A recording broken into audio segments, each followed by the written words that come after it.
Story time, the day my pottery class became a federal emergency. During my pottery class, the instructor touched my sculpture and froze. She looked at me, dead serious, and asked, "This is body temperature.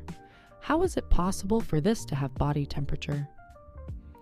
I started pottery because my therapist said I needed a hobby without screens, something tactile, something calming.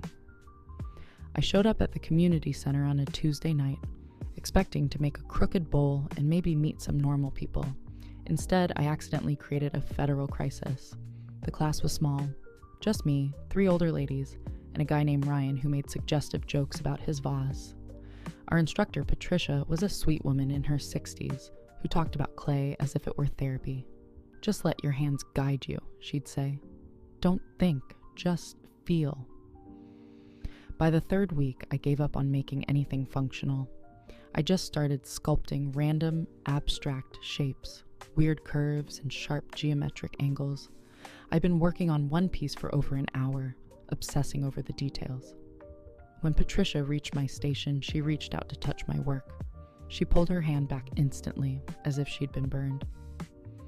"This is body temperature." Her voice went thin and tense. "How is it possible that this is warm?" "I don't know," I said. "Maybe it's just the heat from my hands?" She shook her head.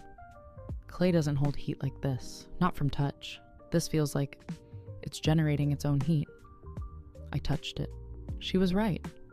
It was warm, genuinely warm, like touching skin. The room went silent.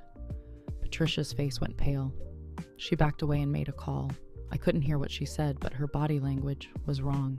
Stiff, terrified. 20 minutes later, 2 men in suits walked in. They weren't cops. They had that federal agent energy, clean-cut, professional, with earpieces. They evacuated everyone except me. One agent pulled out a device and held it near my sculpture. It started beeping, a rapid, urgent sound that made my stomach drop. "Radiation," he whispered to his partner. My legs went weak.